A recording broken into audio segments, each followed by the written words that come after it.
everyone, welcome to the Warriors podcast. And today I have a special guest. She's the founder and owner of Celebrate Us. Her name is Lisa Phillips. So, Lisa, first I just want to say thank you so much for coming on the show. I'm super excited to hear your story. I know you have an amazing background, and just to even hear from my dad who actually introduced us. So, Yes. I actually really want to start off with hearing more about your childhood and kind of how you got started and Okay. became your own founder of your own company. Yeah. So, born and raised in Baltimore, the best city in the country. I wouldn't live anywhere else. I love it. Grew up in some of the more difficult parts of Baltimore.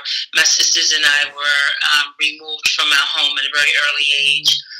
Due to abuse and neglect and abandonment. And so we went into foster care. Foster care experience was wonderful, but, there were no aftercare programs for foster care back in the 80s. And so we aged out of foster care and kind of just fell right into extreme poverty. Poverty has its own set of challenges and, with no support, no resources, no family. Really struggled in my 20s. And then as I was going into my 30s, had an epiphany that, I really wanted something different. As you inch closer to your 40s, you really start to take a real close look at your life and realize that, that you want better, and so you kind of go on this journey to get better, but then you really realize the voids and the holes that have been put into your development from poverty and a lack of resources, a lack of support, and so that led me to get some counseling, which was so helpful because.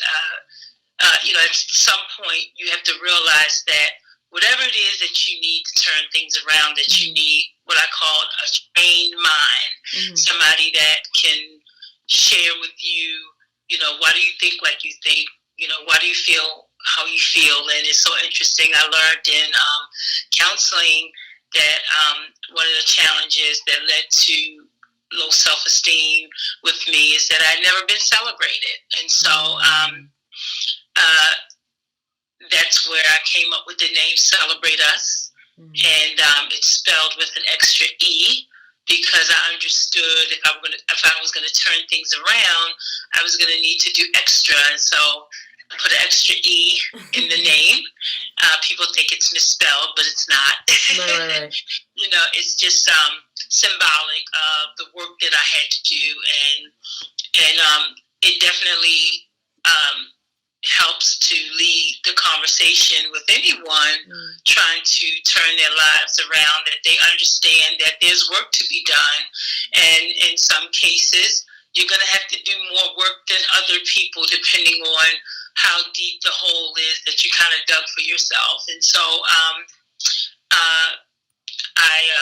was on, like a lot of poor single mothers, I was on government assistance when my kids were younger, and I had to participate in a welfare to work program, which was required to keep getting government assistance. And it was a life-changing experience for me.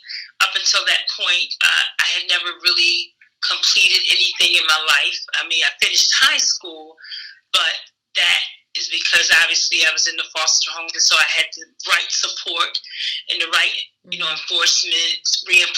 And so completing that workforce training program back, way back when was my first sense of completion. It really gave me confidence, really made me feel good about myself. And it was a medical billing training.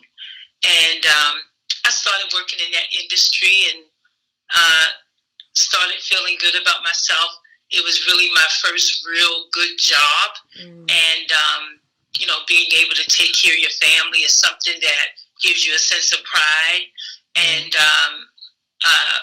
with that, I stayed in that industry for a little while until I started thinking about school. I always wanted to, go to college. And so But once again, without guidance and support, that's not, an easy goal to achieve. And so I was definitely older by then, and sat down and wrote out a 5-year plan. And I'm actually on year 1 of my third 5-year plan. Mm-hmm. And so it's interesting. I posted something recently, about, we have 2 months left in this decade. And so I kind of did a reflection of what I accomplished in the last decade. And I've been pretty busy. Right.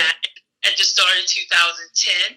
I had a high school diploma. Wow. But I was very focused and very determined. Wow. And 10 years later, I actually have 2 MBAs. Look at you. Wow. From a high school diploma in 2010 and then doing this in 10 years. That's phenomenal. Yeah, and I started 3 businesses. And it was because, like I said, I found my focus. And struggle strengthens your survival skills and your resourcefulness. And so, with those skills, it really helped me. It really helped me to be able to, put together a decent life. And that's really all that we all want, right? Most people, if you've lived long enough, most people, don't want to be famous and rich. That has some forms of admiration. What most people want is a path to happiness and financial security and being able to take care of their family. And so for the first time in my life, I really have gotten to that point, which it's an amazing feeling. So to talk about, a couple of my businesses, I never forgot how rewarding that workforce training experience was for me. Right. And so I started my own, in graduate school. And the school that I went to, the University of Baltimore, to get my MBA, it was just phenomenal because the president of the University of Baltimore was the former mayor of Baltimore in my youth. Oh, wow. So he had a heart for the citizens of Baltimore. When he found out what I did, he really applauded, what I did. He really liked the work that I was doing, and really the school really supported, my business, and allowed me to do the training at the university, which gives the students a great environment to learn. And so, it's been so successful here. Actually, now I do training in Pennsylvania. And so to be a small business and to be able to already experience an expansion, it's a phenomenal experience. And, I'm really happy for the students I come across, the students that I can say to them unequivocally, no, I've been where you are. I know what it's like to receive government benefits. I know what it's like, to get your utilities shut off and not have support and family. And so, but it's also more important to me that I can share with them that there's a path forward, that you don't have to exist in that space, all of your life, that there's a way to overcome, your adversity. And so that's, pretty much the gist of how I got started in business. But life has a way of throwing you a curveball. And in 2018, I was thrown a curveball. I was diagnosed with a brain tumor. And it was something that obviously shook me at my core. However, I was, very blessed and very fortunate to recover because of the investment that I made in myself and in my education. So, once they kind of gave me the all clear, I responded really well to the radiation treatment. Didn't do too well with the surgery because of how complicated where the tumor was located. And so we decided to try 30 rounds of radiation, and I responded really well. I'm under what they call medical surveillance, where I just get periodic MRIs and CAT scans to make sure that, that everything is okay. And had a CAT scan about 2 weeks ago, and, they didn't see anything. And they said, we just see, you just have a hole in your head. Oh, God. Which is good. So, right. But which is very good. Which said that it's not saying that the tumor is completely gone, but they've done enough work that it definitely would not cause me any problems. They said at least for 25 years, and at 51, I'll be 76, so at that point, who cares? So. Well, your energy is still beautiful, it's so Thank beautiful. you. Like to be going through all of that and then still having to deal with more struggles it just shows you that you never know what life's going to throw at you. No, and you don't know what battles you're going to get into. So the key is to build a life of value and purpose. And so the worst thing that you want to do is go through something as traumatic as a diagnosis like that, but have nothing to look forward to. And I had so much to look forward to because, like I said, I just, I had 2 classes left to get my MBA, and so I had that to look forward to, and I wanted to get across that finish line, and so you always have to live a life where a life of purpose, where you have a reason to get up in the morning, and you would be surprised at people that aren't fortunate enough to have found that kind of magic where you have purpose. And so I'm so happy that I have purpose. Right. I love that. That you said something extremely powerful here. You said that you need to build a life with value and purpose because that's what is your foundation. It's your backbone to whatever is thrown at you. Because once you have that, that's it. It's literally, you know what it is. So whatever comes at you, it doesn't matter because you're still you're it's like right there. You understand. Yeah. You keep going. You need a cause, right? You need something to fight for.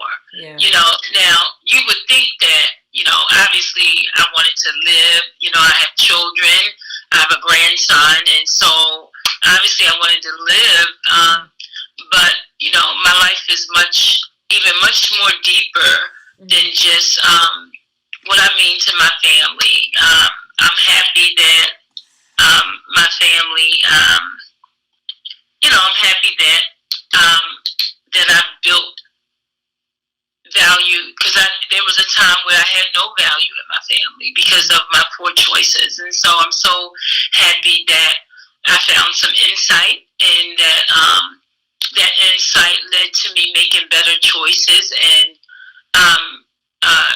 learning how to take the rest of my life and build it to not only impact my own family, but to impact the lives of others. And so I really can't ask for anything more.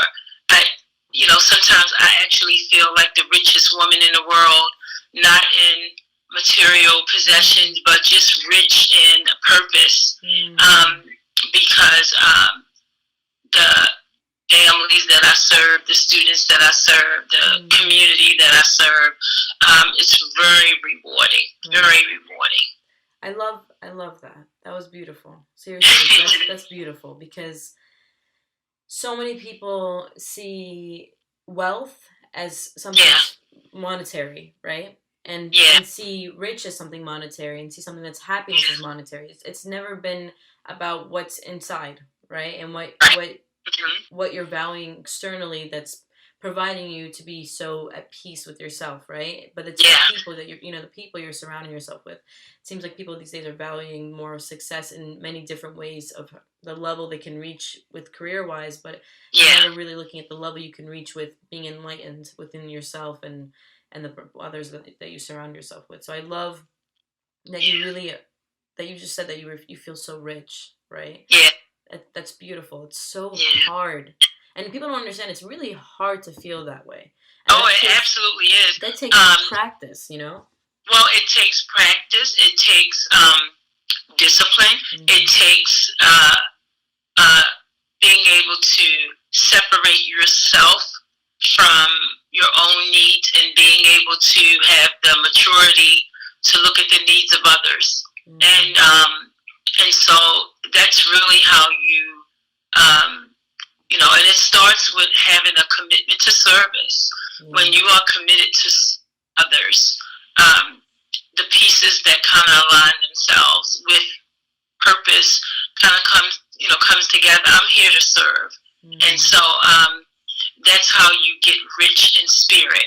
Yeah. That you understand that even when you become, you know, I hope to become independently wealthy, so that I can help other people. That's really what wealth is for. You know, I service a lot of impoverished families, helping them get training and get jobs and get a career.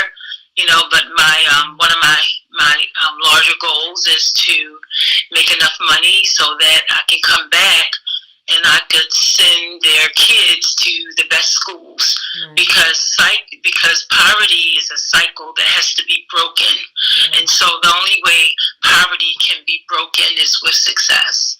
And you know, in my opinion, education is still the best path out of poverty. You know, if you can surround yourself with the right people and you can take that education and leverage it with, you know, learning some skills, you could really have a very different life, no matter how you grew up. And that's exactly what happened to me. People think that I'm really smart, but I'm really not. I know a lot of people that are, you know, they're way smarter than me. I'm just a person that's just dedicated to winning in life. And when you're dedicated to winning in life, you develop skills to make that happen. And so if I'm strong in any area, it's building the skills to learn how to win in life, which doesn't always necessarily result in being smart.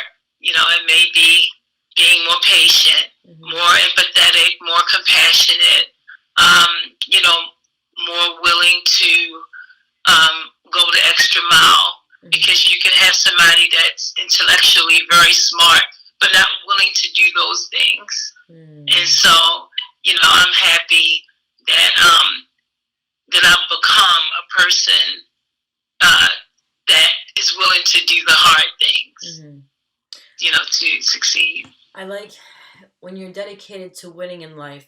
It's like it's not even about yourself at that point. It's really about how can I achieve something that's never been achieved, but to help and serve others along the way, right? So it's really, you know, when you see what does winning mean in life, you know, what does that mean? And when you built your intentions on wanting to serve initially, right? It really means like it's not just you winning, it's the people around you that are winning too. And I love that because it really shows that, you know, you don't really spend your time being a well-rounded person. It's like you spend your time really focusing and hounding down on what can I do to be of service that makes me feel like I'm winning in life, but helping others win too. And I love that. Who can I help today? It's so interesting. You know, 25 years ago, when my life was just absolutely a mess, I became incarcerated for a little while, but long enough to learn that it's never a situation I ever want to be in. And so now I teach and train individuals who have been incarcerated, and I help them to, you know, map out a plan to get their lives back on track before they get released from prison. And one of my students told me on Friday, you know, he said, Miss Lisa, most people act like we're the boogeyman, and most people, you know, don't we don't feel comfortable approaching, but we we we love working with you because we can talk to you, and you can, you don't we don't scare you, and I told him, I said I was so humbled by that because you know, people don't remember what you do for them, but they will remember how you make them feel. And so I'm so happy that, I have 10 students that are in federal prison, that every day I get to go and impact their lives. And the executive director of the program told me on Friday, he said, they don't even want to leave class at the end of the day. He's like, they just want to hang around and hang out. He said that, we've had other training, providers come in here, and, they have just responded to you differently. And it's just because, with me, there are no labels. When I wear my uniform shirt and it says "Celebrate Us" and it has my name Lisa on it, it doesn't say President, CEO, Founder. It says Lisa. Because we are all equals in my eyes. And so we're all the same because we're all God's children, and we have to treat each other, with the same decency and the same, my students, they try to explain to me why they went to prison. And I said, well, I don't know why you went to prison. I don't need to know. You are my brother. So right.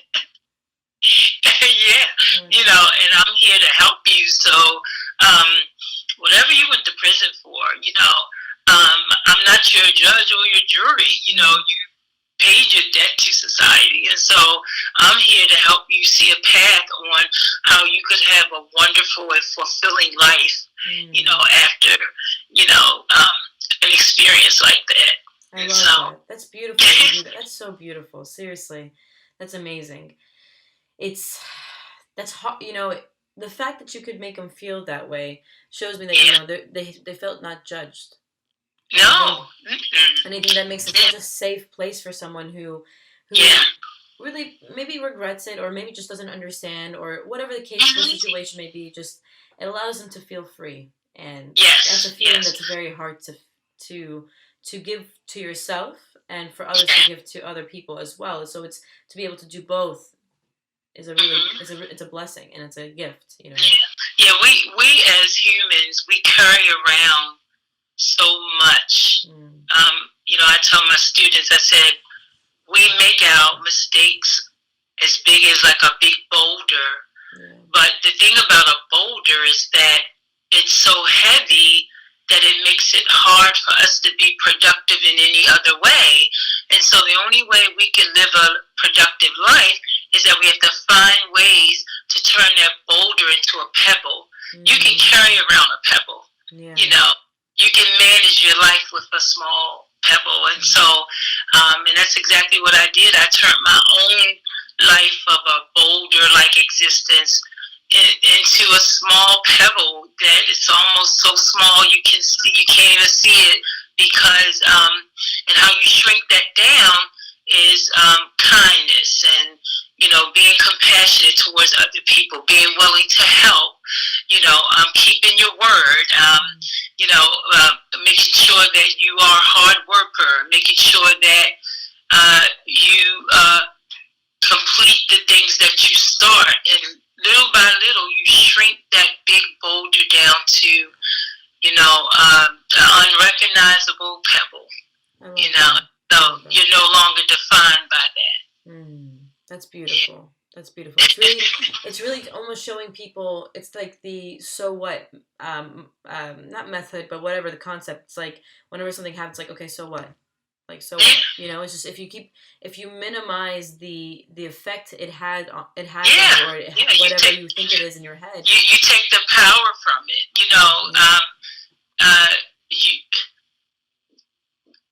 Before you can get to my past, you got to get past all of my accomplishments. And so my past is that important to you, then all the good work that I've done is not important to you, which means that you're not a person that I need to be around anyway. Right. You know? Right.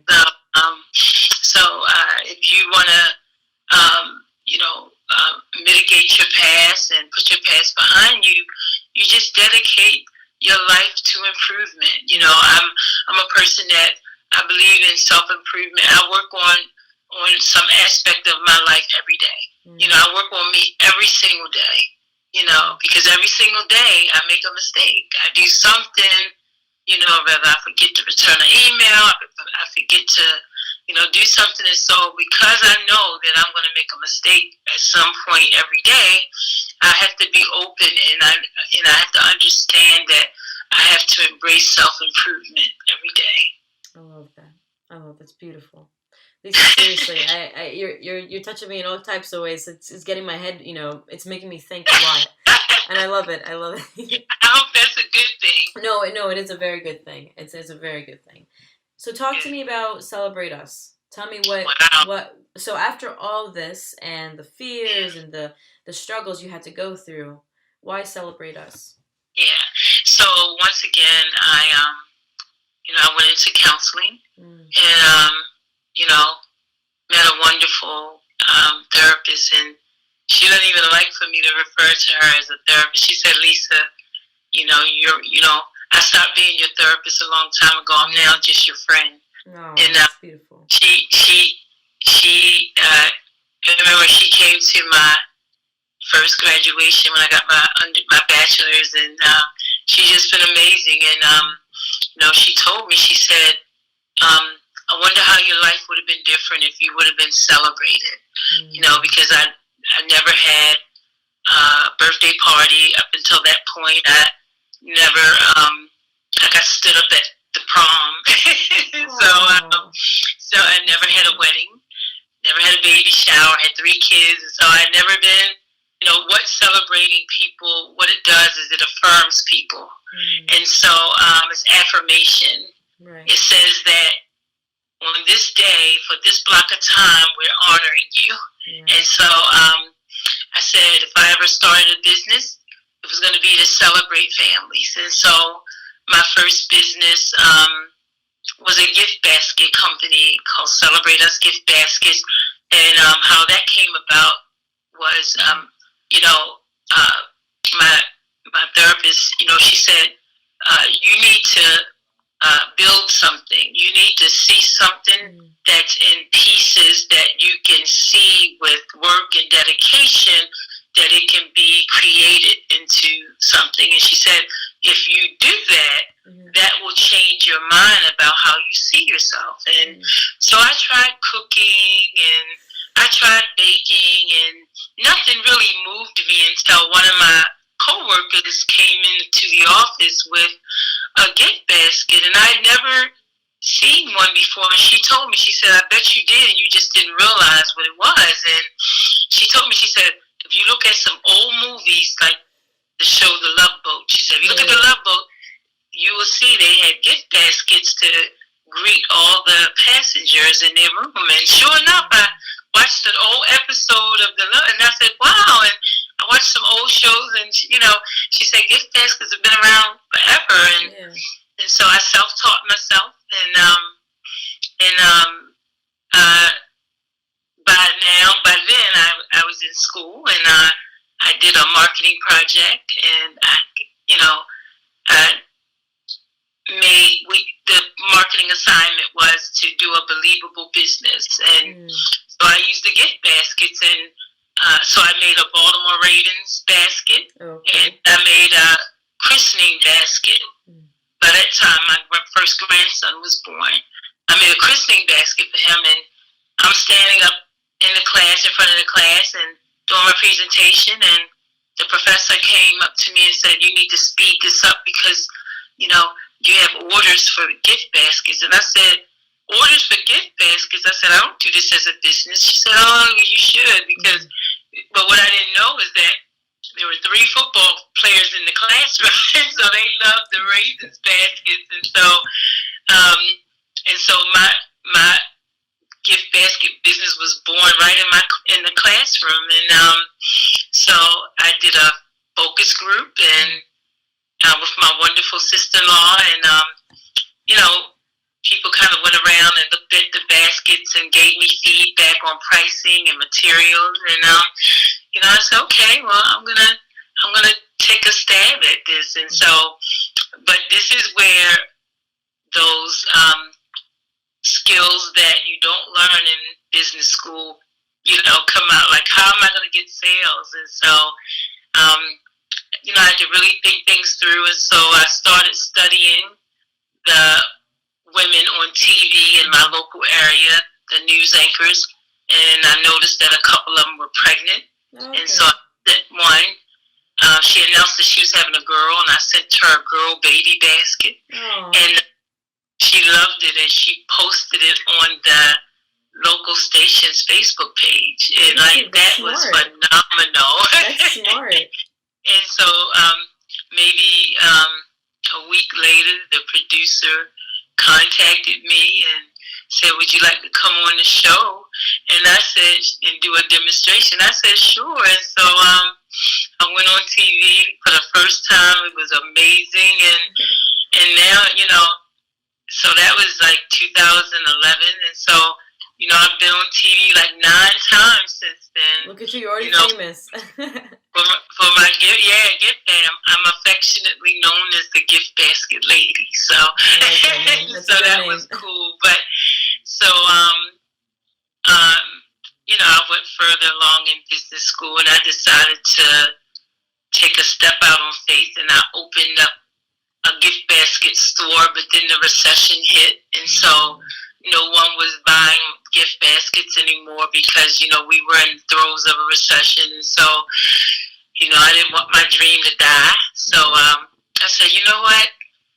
When I deliver gift baskets, I'm delivering them to an event or like a celebration. So why don't I learn how to do that? And so that's where Celebrate Us parties and events, you know, that was the birth of that. And so I started doing baby showers and birthday parties and 50th anniversaries, and so because the whole goal is that I wanted to keep my dream alive, and then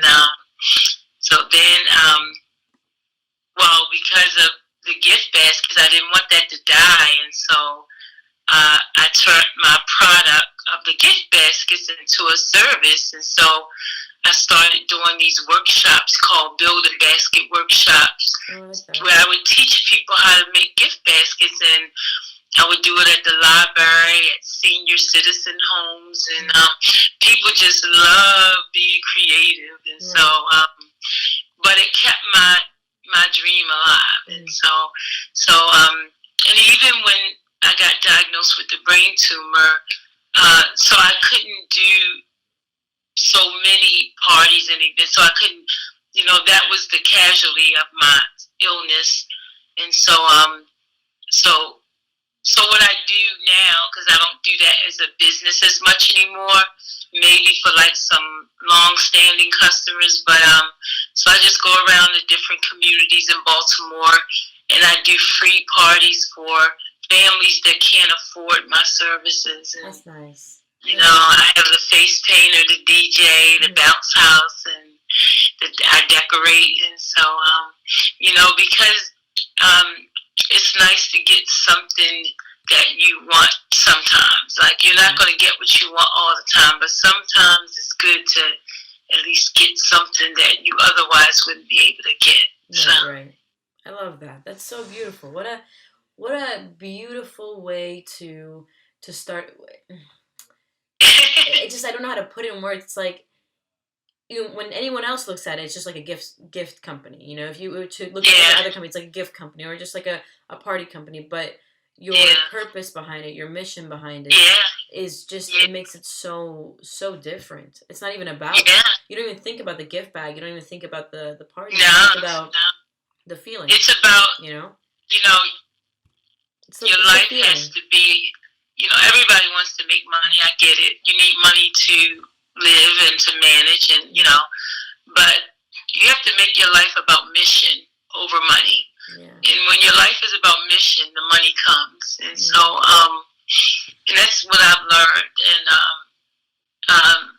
like in the workforce space, people are saying that I'm really very fortunate to do some phenomenal things in that space. And so, and they wonder, like, because they see me as a one woman show, and even though I'm not a woman show, I'm just the face of the brand. Right. But I have wonderful collaborative partnerships. I have, I hire people as I need them to be on projects, and so it's the way you maneuver and you manage. But people just wonder, like, how in this short period of time I've been able to achieve so much in that area, and it's because it's never been about money. It's been about mission, and the mission is, how can I help someone see their life differently than it is now? How can I help someone see that any challenge or adversity that they're going through, that is temporary, that it's not permanent? And, it's so interesting. I go to certain neighborhoods or I go certain places, and I have students that will come up to me and say, I was your student in 2015, and some of them I don't even know. I don't even remember, but, they remember me, and they remember the impact that the program, had on them. And, I couldn't be more proud of that. That's beautiful, Lisa. Seriously, it's great to know that there's people out there like you that really are service oriented. I do want to ask you one last question because I know we're running out of time, but and this question might take you some time, or maybe you know it, right? Because it seems like you're very aware with yourself and your surroundings. But the question is, what's one truth you found to be true for you on your journey to success? So the one truth that I found is that that I'm enough.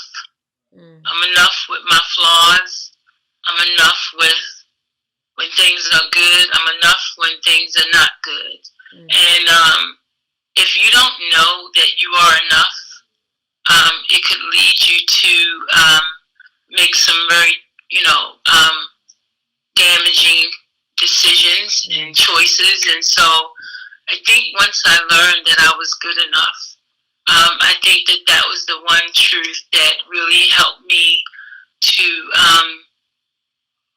see a path for myself.